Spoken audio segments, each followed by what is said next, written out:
Hello guys, welcome back to Banana talks.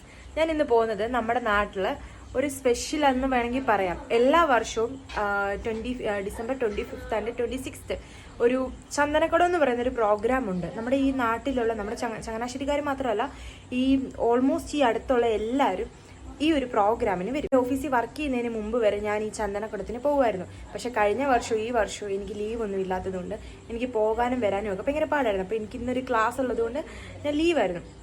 അപ്പോൾ എൻ്റെ ഇന്നത്തെ ചന്ദനക്കുടത്തിൻ്റെ വിശേഷങ്ങൾ ഞാൻ അടുത്ത നെക്സ്റ്റ് വീഡിയോ കാണിച്ചു തരാം. ഞങ്ങളവിടെ ചെന്നപ്പോൾ ചന്ദനക്കുടം സ്റ്റാർട്ട് ചെയ്തിരുന്നു.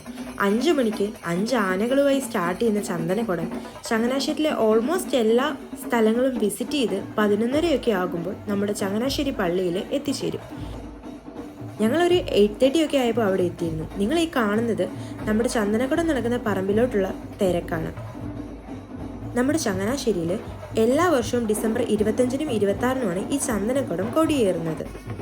നമ്മുടെ ഈ ചന്ദനക്കുടത്തിന് ക്രിസ്ത്യൻസ് ആണെങ്കിലും മുസ്ലിംസ് ആണെങ്കിലും ഹിന്ദുക്കളാണെങ്കിലും ആരാണെങ്കിലും ഒരേ വൈബോടെ ഒരേ മൈൻഡോടെ ആയിരിക്കും നിൽക്കുന്നത്.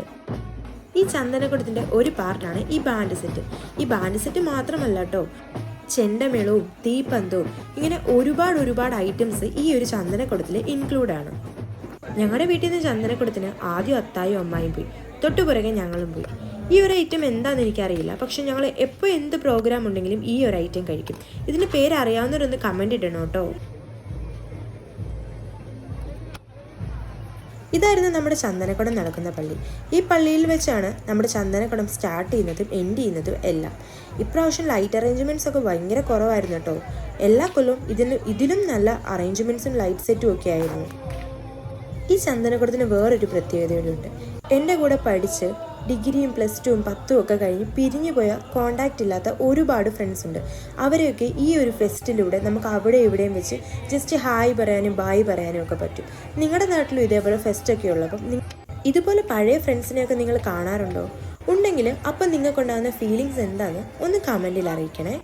ഈ ഒരു ഫെസ്റ്റിൻ്റെ മെയിൻ ഹൈലൈറ്റ് എന്ന് പറയുമ്പോൾ നമ്മൾ കഴിക്കാത്ത ഒരുപാട് ഫുഡ് ഐറ്റംസ്, ഒരുപാട് ഡിഫറെൻറ്റ് ടൈപ്സ് ഓഫ് അലുവാസ്, പിന്നെ ഒരുപാട് മുട്ട ബജി, മുളക് ബജി, ഇങ്ങനെ ഒരുപാട് ഫുഡ് ഐറ്റംസ് ഒക്കെ നമുക്ക് ഒറ്റ ദിവസം നല്ലതുപോലെ നമുക്ക് ട്രൈ ചെയ്യാൻ പറ്റും. ഞങ്ങളവിടെ ചെന്നപ്പോൾ അമ്മയുടെ പഴയ ഫ്രണ്ട്സിനെയൊക്കെ കണ്ട് പഴയ മെമ്മറീസ് എല്ലാം പറയുമായിരുന്നു. ഇവന്മാരെന്തോ നല്ല ഫ്രീഡം കിട്ടിയതുപോലെ നല്ല ഹാപ്പിയുമായിരുന്നു. പണ്ടൊക്കെ ഇതുപോലത്തെ ബലൂൺസ് വാങ്ങാനായി അമ്മയുടെ അടുത്ത് ഒരുപാട് അടിയിടുമായിരുന്നു. അമ്മയാണേലോ വാങ്ങിയും തരില്ലായിരുന്നു. 11:30 ചന്ദനക്കുടം വന്നെന്നറിഞ്ഞ് കാണാൻ പോയപ്പോഴാണ് ഈ ഒരു ആനയെ ആദ്യം കണ്ടത്. അങ്ങനെ അവളെയും കുറേ കളിയാക്കി ചന്ദനക്കുടമൊക്കെ കണ്ട് കണ്ണി കാണുന്നതെല്ലാം വാങ്ങിച്ചു കഴിച്ച് അവിടുന്ന് ഇറങ്ങിയപ്പോൾ ഒരു 12:30 ആയി. ഈ ഒരു ചന്ദനക്കുടം ആന വന്ന് കയറുമ്പോഴല്ലാട്ടോ തീരുന്നത്. വെളുപ്പിനെ 4:30-5 മണിയൊക്കെ ആകുമ്പോൾ നല്ല അടിപൊളി വെടിക്കെട്ടുമുണ്ട്. അപ്പോഴാണ് നമ്മുടെ ശരിക്കും ഈ ചന്ദനക്കുടം തീരുന്നത്. അത്രയും നേരം നിൽക്കാൻ ടൈമില്ലാത്തത് കൊണ്ട് ഞങ്ങൾ അപ്പം തന്നെ ഇറങ്ങി. അപ്പോൾ ഇത്രയേ ഉള്ളൂ. ബൈ.